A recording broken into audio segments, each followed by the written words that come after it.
from God's Unchanging Word Studios in New Orleans, we are pleased to bring you news, nuggets, and insights with today's host, Tom Carey. Well, greetings, everyone, and welcome to God's Unchanging Word and another edition for our news, nuggets, and insights. Today is Friday, December 18th, 2020. We are rushing to the end of the year and into the holiday season. What a miserable holiday season we're going into. But we've got a lot to talk about today. We're going to begin with the story of Hanukkah. We'll have a little History Channel video. We actually got two videos we're going to bring you telling us all about Hanukkah. Then we're going to get into a new series I want to begin talking about because there's so much going on around the nation, around the world. We're going to call this the systematic destruction of America and start pulling in certain pieces, showing you how the United States is degenerating in so many walks of life.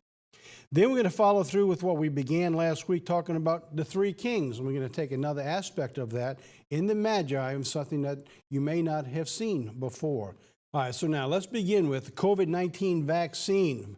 Pfizer COVID-19 vaccine rolls out, which was the next step to getting to people.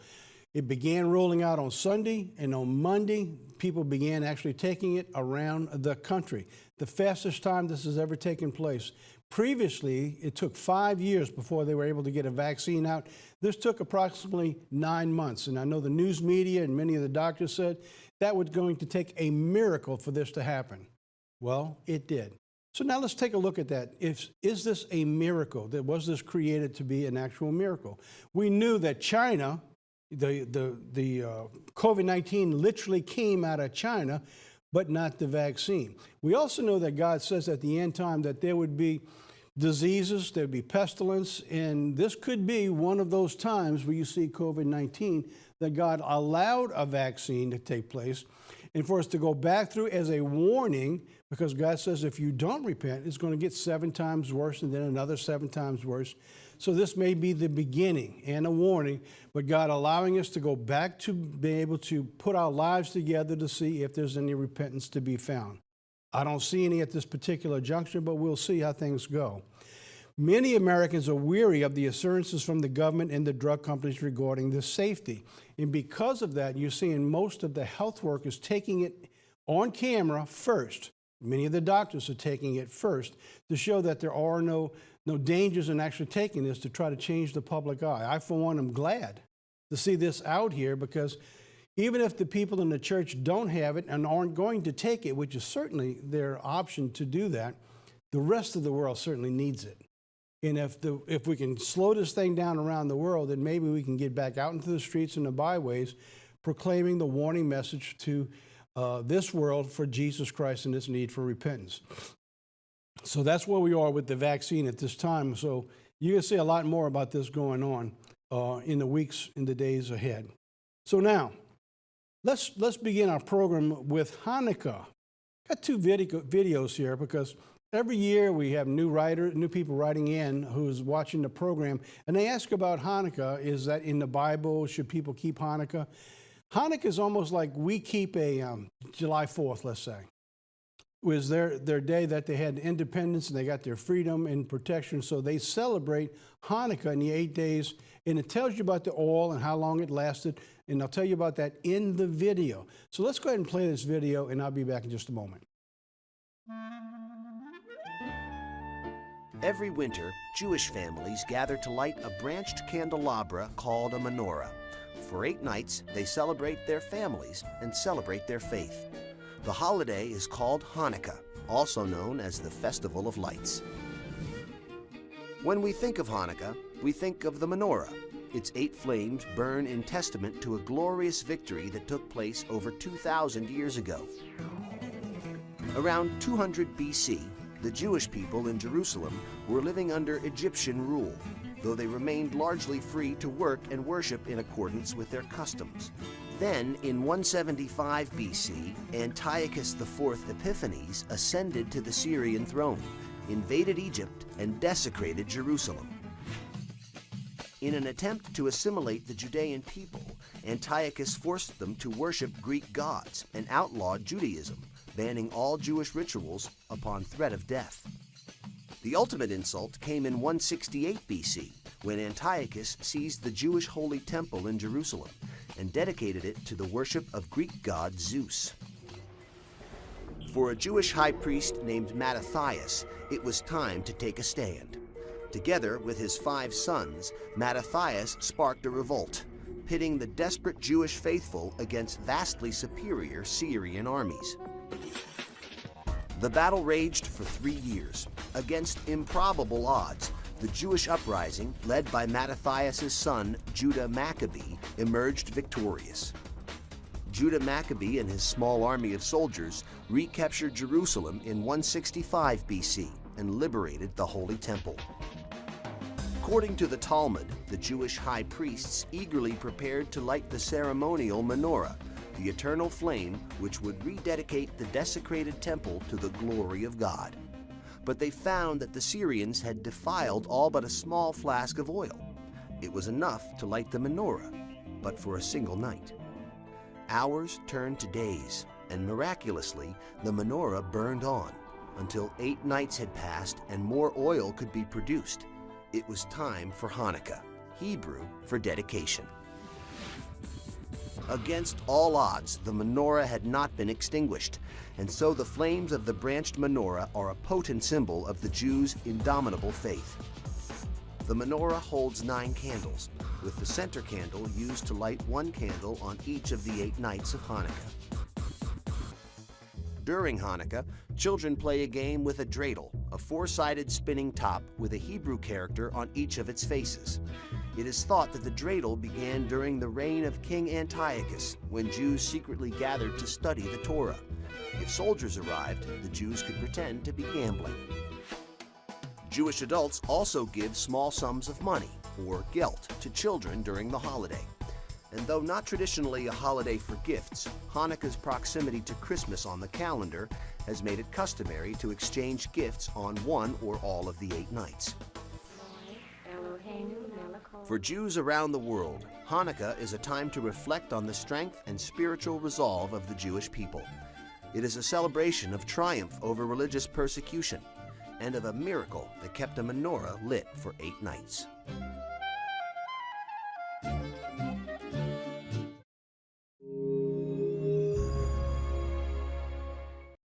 Well, last week we talked about that oil, special oil. They talked the sacred oil, the holy oil. Actually, God prescribed for Israel a special way to make that oil, and it had to be very exact. So if you'd like to know more about that oil that they say they had enough for 1 day but lasted for 8 days, go back and take a look at our news nuggets and insights from last week. It'll tell you a little bit more about that oil according to the Bible. Now, we got one more video. I really like this next video. If y'all, I don't know if everybody here has even seen it. Now, we've played this before. Now, that's the history, what you just saw, and it tells you really what's going on. Now, the next video is by the Maccabees. That's actually the name of a Jewish, young Jewish singing group called the Maccabees, and they have a modern version of the story of the Maccabees and Hanukkah. So let's play the next video. I'll tell a tale, yeah. Of Maccabees in Israel, yeah. When the Greeks tried to sail, yeah. But it was all to no avail, yeah. The war went on and on and on, until the mighty Greeks were gone, yeah. I put my lockers in the air sometimes, saying hey-oh, spin the dreidel. Just wanna celebrate for all 8 nights, singing hey-oh, light the candle. We say Al Hamishim, oh yeah, for all 8 nights. Then we play dreidel by the candlelight. And I told you once, now I told you twice, about the miracle of the candlelight. They took the field. Their rivals thought, are they for real? Those Maccabees, they never yield. They charged ahead with sword and shield. Yeah, the war went on and on and on, until the mighty Greeks were gone, yeah. Up in my lockers in the air sometimes, saying hey-oh, spin the dreidel. Just wanna celebrate for all 8 nights, singing hey-oh.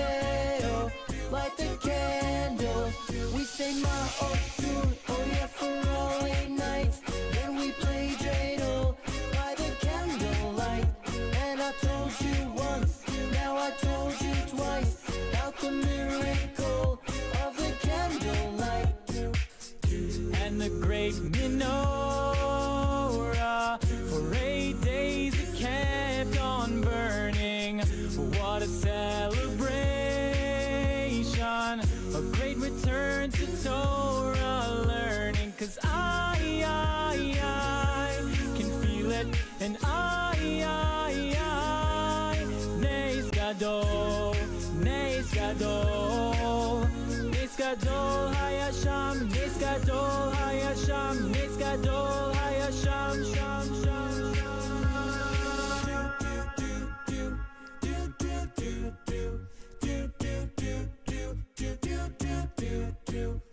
Often my laughter's in the air sometimes, saying "Hey-oh, spin the dreidel." Just wanna celebrate for all late nights, singing "Hey-oh," light the candles. We say "Ma'otur," oh yeah, for all late nights. Then we play dreidel by the candlelight. And I told you once, now I told you twice, about the miracle of the candlelight. I like that song. It's an upbeat. I play that song. I was working it out at home, putting it in the video. All day long, I'm singing this beat thing in my head. Anyway, I hope you like it. So, but you have to know the history behind it to make sense of the song. The song actually makes sense. First time I ever heard it, I said, what in the world are they talking about? So anyway, I went back and figured it out. And so anyway, I want to share that with you today. All right, now let's get on to the program. Seattle social workers versus police. This is just another one of the stories of let's defund the police. We don't need police, right? We're going to send social workers in. Seattle social worker was stabbed to death just hours before the city council decided to partially defund the police department and replace some of his officers with social workers. Now, they said that this was going to happen. It literally happened in Seattle, one of the places that started this revolution of defunding the police on the very day that they were going to defund the police. Got a little news story. Let's play that news story.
That little video clip was actually put together at the Wall Street Journal. So anyway, there's a lot to be said about that. That might have been the first, but it's certainly not going to be the last. Police will tell you that some of the most deadly calls to go on are calls that you got to go into people's home to separate violence, what's taking place in the home. All righty. Now, let's get into You Just Can't Make This Up. Now, I'm a little puzzled with this story. It's bizarre. I mean, it's really bizarre, and maybe you can figure it all out. This is a press release from Cornell University. They want to put mandatory vaccinations for everyone, but this is for COVID, of course, right? So everyone is going to have to be vaccinated, but, well, it leaves only the Caucasians left, or the white male, female. So the people who seem like they need it most, people of color who seem to be prone to get COVID more, they're saying you don't need to take it. So I'm not sure where that's going to with that, but this is the press release. Students who identify as Black, Indigenous, or a person of color may have personal concerns about fulfilling the compact requirements based on historical injustices and current events. So what they're trying to say is because you've been mistreated in the past, we're telling you now you don't have to take it, and only make it mandatory for Caucasians. Now that's bizarre. It seemed that they would push those who really need it more to take it. But anyway, you figure that one out. That's, again, university wisdom that's going on right there. And I wanted to bring that out because that's kind of bizarre when you think about that. All right, now, systematic destruction of America. The House divided. They're talking about a triple threat. If there's ever been a time that you can put together a society that has all the makings of a pre-World War II nation, we've got that going on right here in America right now. And you know I'm talking about Germany. God has showed us in his Bible that he's given us the former and the latter, a physical and a spiritual. And we look at World War II, that is a physical. That is a physical of what is going to come at the end time, a third world war, when Satan goes after the elect. This was Satan going after the Jews, the physical nation of Israel, a partial fulfillment of a prophecy, which we've talked about in the past. So now, what are the triple threat items that I'm talking about? Let's look at that. First, a dishonest court system of judgments. That's right, a dishonest court system of judgments. So what happens when a nation of laws doesn't work anymore? If you've been brought about someone's harmed you or brought you damage or stolen from you, taken life from your family, you go to courts, you go to the police department. Everything from here, from the police department on up now, seems to be at risk, whether they're going to do their job or not. Most recently in the election of what's taking place. Now, you're hearing the story. I'm not going to go into the election today. I'm just talking about the stories and things that's taking place. But when you see things that are going wrong, and the court says we're not going to listen to it, no one's going to tell us what you have to present, what do you do at that particular point? 2, a corrupt government system, which includes the education system when you talk about the government, selling out a nation for personal gain. We're watching now as more and more evidence is coming out of government officials selling our nation out to foreign nations, especially to China. You heard so much about Russia, Russia, Russia. Now it's China, where China's been in the works in America, in our school systems, and in our universities now, it seems like for decades. It's just been undermining this nation and pulling all of the secrets and all of the technology out of America. And 3, the dishonest and complicit social media, or the media, how it is complicit with government to be able to do its bidding. So a media that is complicit with a dishonest government, what happens when that takes place? Well, the answers to all of these 3 things, if you want to find out what happens to a nation, all you have to do is go back to pre-World War II Germany, and you will begin to see how all of the steps that we're moving into right now parallel the exact same steps that it did in Germany as early as 1925 to 1933. In 1933, when Hitler took over, and everything began to move at a very rapid pace. So now, what I want to do today is just talk a little bit about the beginning of that, and then talk about the court system for a second. Following Hitler into total power in 1933, once he took control, From 1925 to 1933, it was a struggle back and forth with who's going to take over power. But when total power and total control came in, everything changed really, really rapidly. Let me bring you back to a commercial you probably heard on TV. It says, first we take Georgia and then we change America. Anybody remember hearing that? Chuck Schumer. It's interesting that you don't win the election, you take it. It's interesting the way he said that. I don't know if it was meant that way, it being a subliminal thing or not, but like the election being taken. And you begin to change everything. So from 25 to 33, Hitler slowly began to move. When he took the power and control, everything moved real quickly. And that's what's being promised to America if they take Georgia, because then they will own the power in the Senate, the House, and the presidency to be able to change America. That means you have to change the laws. You have to change the Constitution. So everything that begins to take place begins to move very quickly. It was like a blitzkrieg. You've heard about the German blitzkrieg, the army. It was like a blitzkrieg on their own people in their own government. Now, a lot of people are not aware of this. Now, in this right here, this is just the front of Dachau. Right? Dachau was a prison camp that was in the city of Dachau in Germany. But it wasn't for the Jews to begin with. It was for political dissidents. People who didn't get along with the government, who raised their voice, where they used to have a free nation to be able to bring about objections. When they brought about objections after 1933, they rounded them up and they were put in prison. The prison camp Dachau was the original position. All right? Sondergeit is, I hope that's pronounced right, Sondergeit, was a German special court.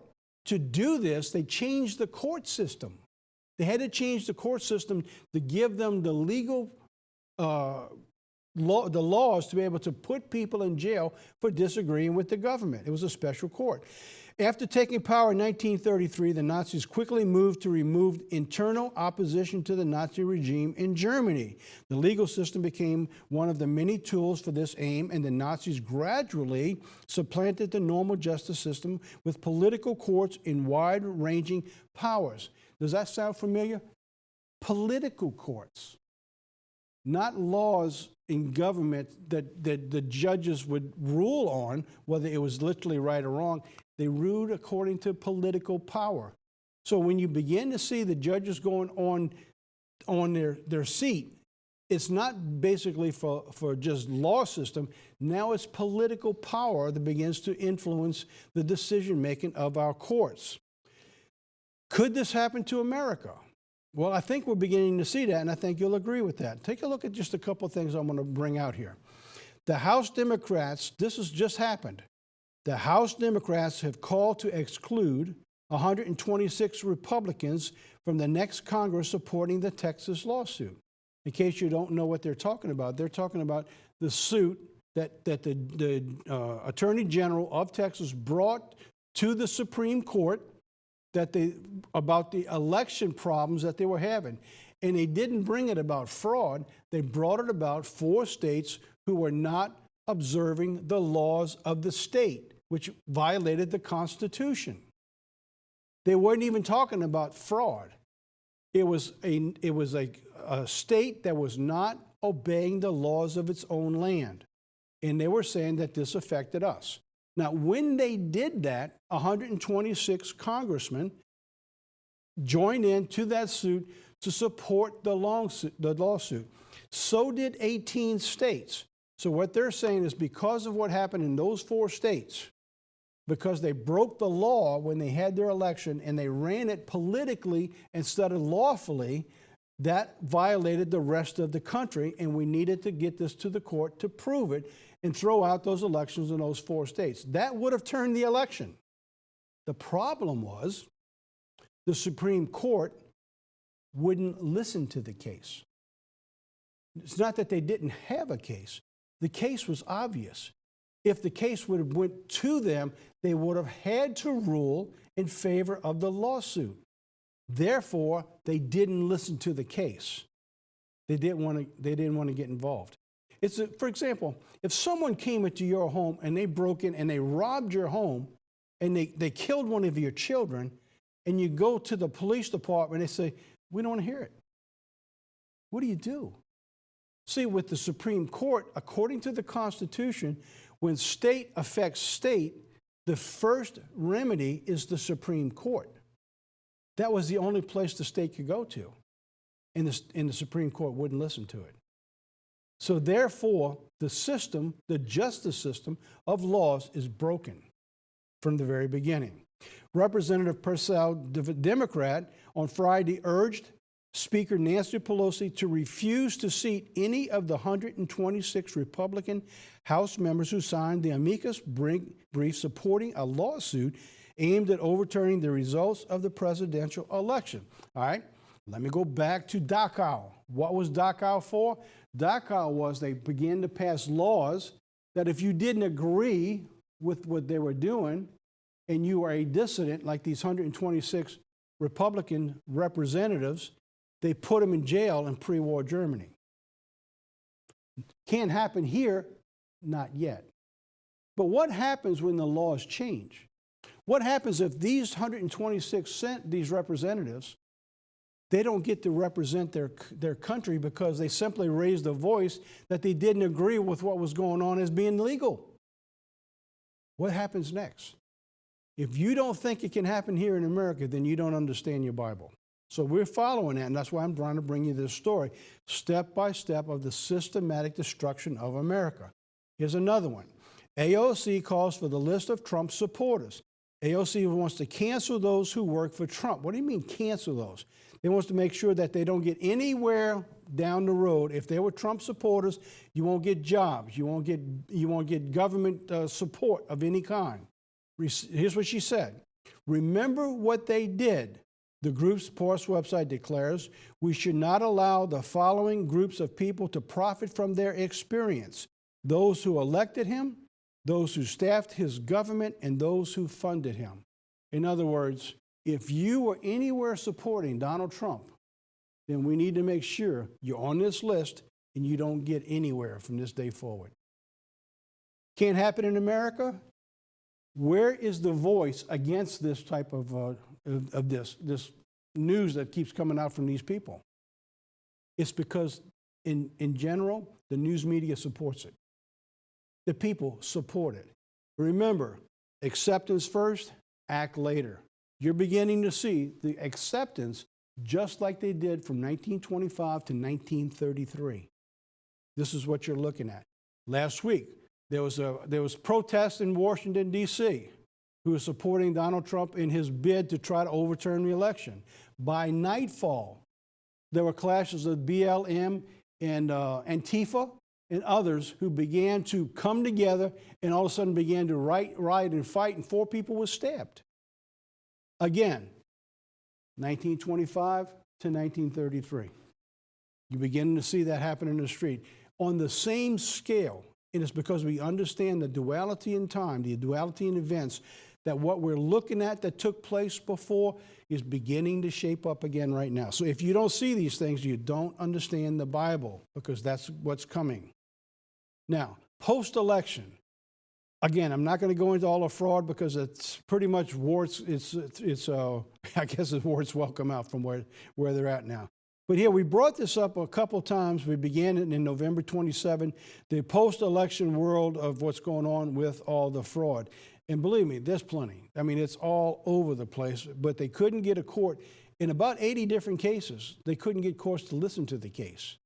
They would put them up, and in one case, the Supreme Court in Pennsylvania, they brought the case in, they turned over their documentation. In 20 minutes, literally 20 minutes, they said, nothing here. Threw it out. 20 minutes? The ink had barely enough time to dry when they gave it to him. So now, we also said this 2 weeks ago. The professor, Alan Dershowitz, a Harvard Law professor in the Constitutional Law, says for Donald Trump to have a victory and overturn the election, he would need to have the perfect storm.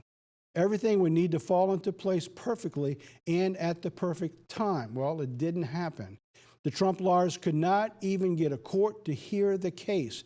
Even the Supreme Court, whose responsibility it was to hear it, would not listen to the case. So where we go from here? Let's take a look at what we're looking at as far as a nation of laws. Where did we get this idea of a Supreme Court? Believe it or not, it actually comes out of the Bible. Isaiah 59:14 says this, judgment is turned away backwards. Now let's take the case today, what we're talking about with the election. The judgment. So what is the judgment? The judgment was to bring it to the Supreme Court to see if we can get an answer and a solution to the problem. But the judgment was turned away backwards. It was not allowed to come in. Couldn't hear the case. So justice stands afar off. So here you have a case, you're coming in with your case. We said, no, we turn it back, get away from us. So justice actually stands away. This is poetic words of Isaiah actually coming to fulfillment right before your very eyes. Truth has fallen in the street. And believe me, I'm sure there's many things they were trying to present that may not be exactly truthful. Or it may be just an idea or a suggestion or a thought. I heard him talk about this can't be because they give you percentages that can't work. Well, that's not proof. But they had proof. And even when they didn't have proof, they had a system of laws. And the law says, according to the law, you have to run the election this way. But if you run it this way and it broke this law, you have just broke the law. Therefore, the election is void because you broke the law. You didn't run it the way you're supposed to. All right, so truth is fallen in the street. And so therefore, justice can't enter in. Equity cannot enter. So when you see these little verses and you apply them to an actual event that takes place, that's what you're looking at so far. So now, where did we get the Supreme Court? And why is that so important for us today? And why it's so detrimental now? Why the Democrats want to stack the court, as they call it, or pack the Supreme Court with a lot more justices? It began all the way back here in Exodus 18. So it came to pass on the morrow that Moses sat with the people, and people stood by Moses from the morning until evening. And when Moses' father-in-law saw that all that he did to the people, he said, "What is this thing that you do to the people? Why do you sit alone while all the people stand by you from morning till evening?" So Moses said to his father-in-law, "It's because the people come to me to inquire of God. And so when they have a matter, they come to me, and I judge between one and another, and I do make them to know the statutes of God and his laws." So in principle, our court system is built upon this presence right here. When you can't solve a problem, you take it to someone who can resolve it. Right? So now, going on, verse 18 says, he said, "But you're going to surely wear away, both you and the people that are with you, for this thing is too heavy for you, for you are not able to perform it all by yourself. Hearken now to my voice, and I will give you counsel, and God will be with you. So be you for the people to God, that you may bring the cases to God. And you shall teach them the ordinances and the laws, and you shall show them the way wherein they must walk and work that they must do. Moreover," he said, "you shall provide out of all the people able men, such that fear God, men of truth, hating covetousness, and place such over them." So now you begin to see men that you would put to judge the people and to judge matters, men were filled with God's Holy Spirit, men who would be Godward, men who would... Covetous is very important because people begin to envy what someone else's have. They think that they should have it also. So that it warps the mind. The Bible talks a lot about that and how the perversion of covetousness comes into it. So then he began to be rulers of thousands, rulers of hundreds, rulers of 50s, and rulers of 10s. So now you see in our court system, you have city laws, state laws, and nation laws. So you're seeing same principle as matters get bigger and bigger. And in these cases, they would take them, if they couldn't get an answer, they would bring them over to a larger ruling. And then eventually when they couldn't handle it, you see that they bring them to Moses. It says, "And let them judge the people at all seasons. And it shall be that every great matter they shall bring to you, but every small matter they shall judge, and so it shall be easier for yourself, and they shall bear the burden with you. And if you do this thing, and God commanded you so," and I like that point, because listen, he's saying, listen, I'm giving you some good advice. He said, but if God agrees, this is what he's telling Jethro, and if God commands you so, in other words, take it to God, And if he tells you to do it, see, he's not trying to intercede between him and God. He's just giving him advice to go to God. So when people come to you and they say, hey, listen, I think if you did this, it'll go a lot better for you. And what do? So, well, all right, I'm going to go pray about that. And then we go to God and we look for answers so we can pray about it and see what we can come up in our thoughts and our minds according to God's holy word. So, and if God commands you so, then you shall be able to endure, and all this people shall be able to go out in peace. And so Moses hearkened to the voice of his father-in-law and did all that he had said. So there's the basic principle of our justice system of courts. The lower courts, the Supreme Court, state Supreme Court. Then you have the nationwide high Supreme Court, the ultimate of the land. And so at some point you should be able to find justice. The problem is when you get to the Supreme Court and you don't have justice, then what? Now you have a nation that's broken down and no one's going to trust again. So now, going on. Look what I have. I'm going to close this session out in Mark 4, verse 22. There's a lot of people going to be unhappy. Let me just say that. Unhappy with where we are in the election. And I pretty much think it's over, and I think they're going to continue to fight, and I hope they will. I think a person should fight until God closes the door and there's no other option. You've taken all your legal options, and that's it. That's as far as you can go. And so there are a lot of people going to be unhappy, and I hope that you'll find some consolence in this. There is nothing hidden that will not be disclosed, and nothing concealed that will not be brought to light. In other words, God's in charge.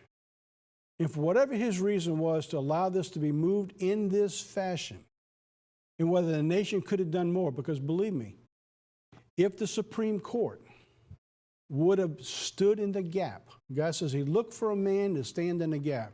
That man, that power, that system is the Supreme Court. According to the laws of the land, forget about the fraud.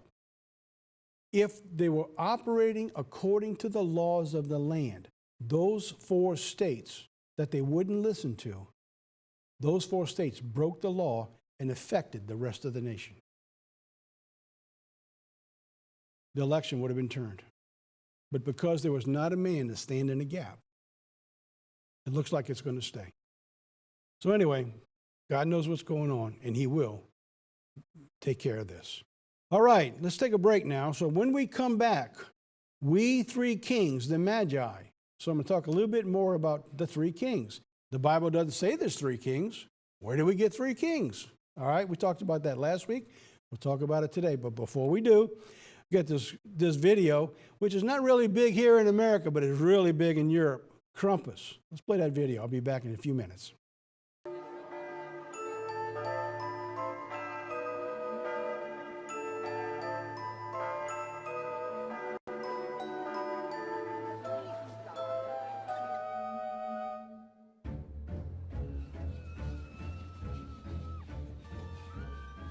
Each year during the Christmas holiday in many alpine countries of Europe, an unlikely duo pay visit to the many children of the region. While St. Nicholas is busy rewarding good children with presents, a more infamous companion follows along for a different, more disturbing reason. Bad children are met by a half-goat, half-demon figure whose goal was to make sure that those who misbehaved during the year were severely punished. He is known as Krampus, the evil counterpart of St. Nicholas. The legend of Krampus dates back to pre-Germanic paganism in Europe. He is believed to be the son of Hel, the ruler of the underworld in Norse mythology. The name Krampus originates with the German word Krampen, which means claw. In the 17th century, he was added to the Christian celebrations in the Alpine regions of Europe, and there he was paired with St. Nicholas in his journeys on the night before St. Nicholas's feast, which took place on December 6th. Krampus's frightening appearance only added to his fearsome reputation. He has large horns, matted, filthy fur, and cloven hooves. His tongue is long and pointed, with his teeth as sharp fangs. Krampus carries chains, symbolizing the bindings of the devil by the Christian church.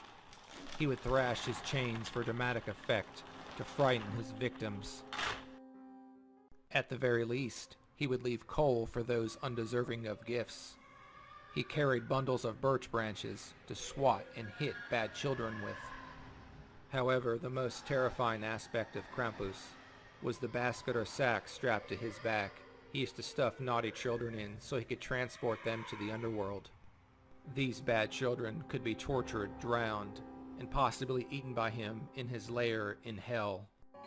Today, in many European countries such as Austria, Germany, Slovenia, and the Czech Republic, they still celebrate the arrival of Krampus.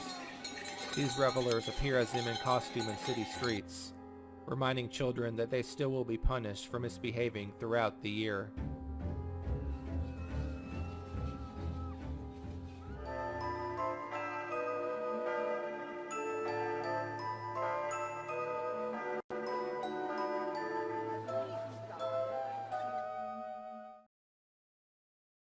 Isn't that bizarre? I can see why it's not really big in America, but you know, I can see you playing that video. Have you been naughty or nice? God's getting rid of all of it. When he returns, there's going to be no more Christmas, no more Krampus. There's only going to be God's way in his holy days. But that's bizarre. I mean, that's really, really bizarre. All right, welcome back. All right, let's get into the second half of the program here. There's a song that goes, We Three Kings. Remember that song, We Three Kings of Oriental? I'm going to show you some of the words from it. It's talking about the Magi. So I'm going to bring that into the Bible, to what we're talking about with the Bible today. Show you a little misunderstandings and maybe some of how this came about. Last week we covered gold, frankincense, and myrrh. We're talking about the oils and how God required special putting of these oils together in such a special way. And they were sacred, or they were holy. And they were only good for the temple in the communication with God, or for the high priest and his family. And they brought that to Jesus Christ, who is our high priest. So now let's cover this a little bit further now, talking about these three, all right? Matthew 2 is where we get the wise men from. Now these are some of the words from that song. It says, We three kings of Orient are, bearing gifts, we traverse afar. Field and fountain, moor and mountain, following yonder star. So believe it or not, this has a lot of bearing about what was actually taking place back there at that time. Because remember, the wise men, they followed the star of what was going on. Later it says, Star of wonder, star of night, star with royal beauty bright. Now, it's talking about a star royal, something representing royal and beauty, and that's where the song comes out of. And it says, westward leading, still proceeding, guide us to thy perfect light. So it's talking about the star that the wise men were following that would bring them to the perfect light. And there's only one perfect light, and that is Jesus Christ. So what it's talking about in this song is basically what was taking place from Scripture, and they put it into a song about in that particular time. So now let's see what we're talking about here and go into this a little bit further. Matthew 2 verse 1 says, Now when Jesus was born in Bethlehem of Judea in the days of Herod the king, behold, there came wise men from the east to Jerusalem, saying, Where is he that is born King of the Jews? For we have seen his star in the east and are come to worship him. The biblical magi also referred to as the wise men, and I've just interjected three because the world has done that. There is no three wise men. It's just interjected because the three gifts, and as I'm going to show you today, there's another three that was in the heavens that it could be referring to that, or three kings were in the Gospel of Matthew and the Christian tradition, distinguished foreigners who visited Jesus after his birth, bearing gifts, frankincense, and myrrh, which we covered last week. So now, going on. Let's talk about the star following yonder stars, as the song would go. So in Genesis 1:14, God said, Let there be lights in the firmament and the heavens to divide the day from the night, and let them be for signs and for seasons, for days and for years. So for years and years and years in the church, if you were like I was, basically almost grew up in the church, I came in when I was 19, one of the things that we never looked at as a sign was in the heavenly stars, because that was considered to be pagan. But yet, God from the very beginning, chapter 1 in Genesis tells us he put them there for signs. These were very special signs. Satan, knowing that God would show us about his end time from the beginning, it would have to be written in the heavens.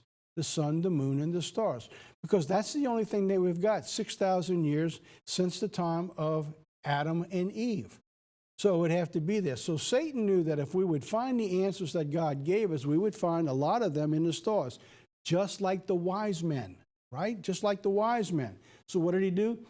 He created a mystical, pagan religion around the worship of the stars in the heavens. Completely pagan. And then said, you can't look at that because that's pagan. He created a paganism and tells us don't do it. It was because what we would look at would lead us to the truth. That's what the star was doing to the wise men, leading them to that perfect light, right? So now, let's go on. Let's take a look at that now with the star system. I'm going to show you 4 different events in the heavenly system. I'm not going to run this. In the past, we've done this. So if you haven't seen this, let me back it up again. See what that box is right here? The prophetic alignment to the star of the stars. You can go online and you can find that sermon, and it goes into a lot more detail than I'm telling you here today.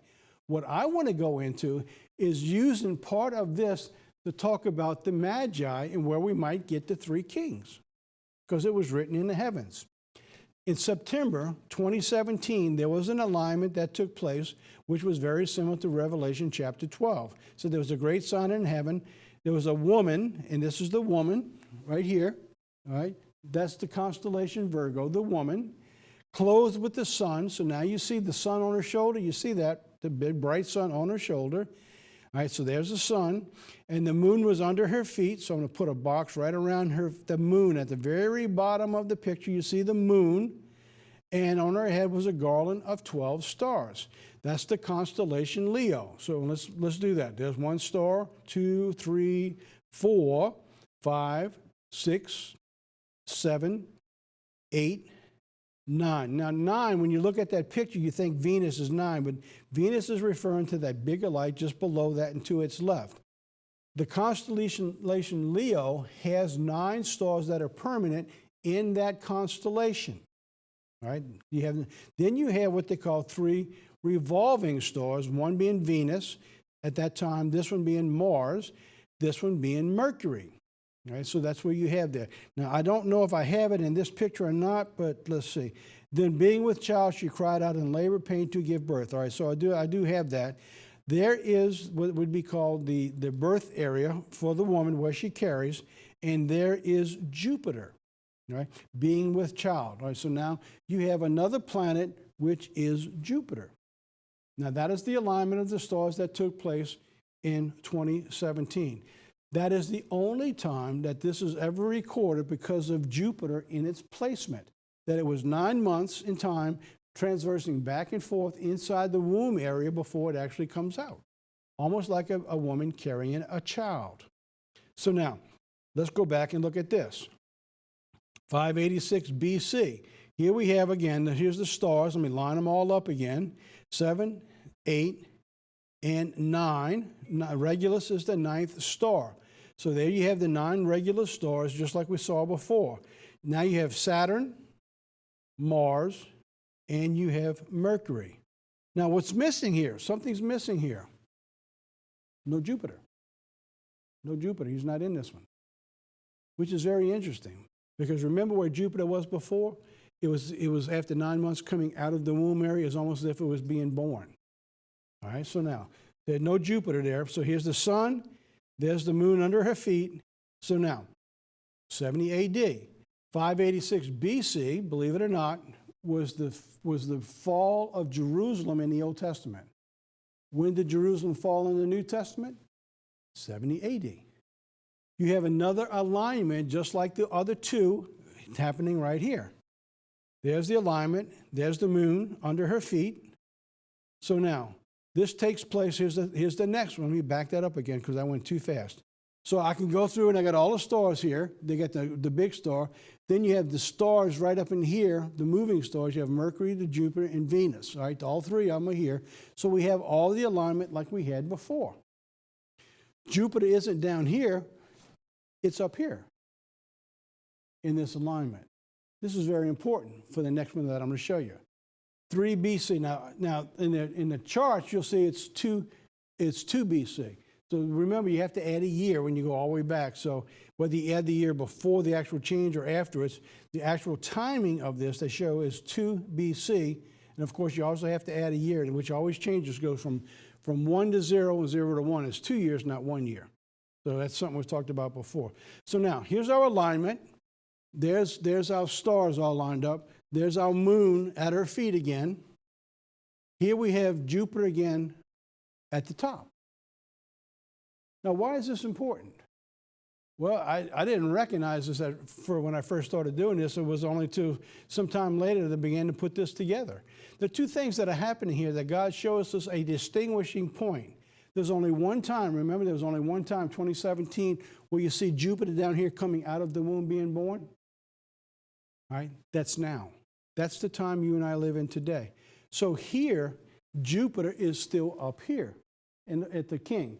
All right, Jupiter is Leo. Leo is the king constellation. So let's show you. Here's the alignment of the stars, and you have what's called the alignment of the kings. All right, what do I mean by that? Leo is the king constellation. Jupiter, now Jupiter's hidden right here, and is lined up with Regulus, which is the brightest star. So you have Jupiter lined up with the brightest star, pulling this together. There is a real possibility. I know the people today, they're trying to align these different planets. That could be the star that the wise men looked at. I don't think so. What they're talking about, I think this was it. When you see Regulus being the brightest star and Jupiter, the bright star of Jupiter, with pulling it together and the light reflecting off of it, this alignment only happens one time. When was it? At the very beginning of the birth of Jesus the first time.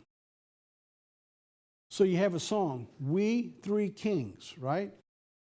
Leo, Jupiter, and Regulus is the king star. It could be the song of Lost History now was referring to this event that we're talking about, not the three kings who are on earth. Because we don't know how many kings are on earth. But this much we do know, the three kings. We have the three kings. So there you have it. You have the three kings, Leo, Jupiter, and Regulus. Amazing. From the heavens. God said he put them in the heavens to be signs. All righty, that's it. That's our story for today. All right, let's begin to wrap this up. In the mail, this going out this week, Familiar Spirits by none other than our own Danny Ellis here. Familiar Spirit. And then NNI from 12/4/2020, really important NNI. On December 7th, 1941, our Constitution in the 1260 days. Also, in the mail, last week went out, be careful for what you ask for with our DVD, The Choice, Egypt or the Promised Land. Very important sermon that we put out just a couple weeks ago. From the archives, let me back that up. From the archives, we have December 25th, the day of the invincible sun, all right? And then our sermon online, you can go back and take a look at that for December 25th. I actually put them all together for you right here. These are these three time periods are very, very important. They all tied together. December 25th, Mardi Gras, and Easter. They're all together online. You can find them all online, and you can sit there and you can binge watch. Put them all together and just spend a day. Learn about the pagan holy days and how they have deceived mankind. Coming next week, not this Saturday, but next Saturday, unless something changes about lockdowns, Chuck Baker's due in town, and he'll be delivering our sermon on December 26th. So if you don't have a place to go to, tune in. We'll be a part. All right, that's it for our program today. As we begin to close the program, as we do like every single week, we've got one here that you asked for it again. So a couple of you have been saying, where's Caruso? So we got an older Caruso. We're playing for you. Caruso in the Avalanche Rescue. Let's play that.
You just got to love him. Caruso saves the day. They hadn't made as many videos this year. Actually, Caruso was sick, but in some of the videos they've been making are too long to play here. So anyway, we thought we'd share that one with you again. Caruso, the Avalanche Rescue. All righty, that's it for our program today. So from all of us here, welcome to the winter. So if you're up north this winter, especially in the Northeast, you're expecting a lot of snow. So prayers are with you all up there this week. Stay warm, and remember, share this program with everyone you know. They are going to love you for it. They really will. They're just going to love you for it, or not. Till next week, God be with you.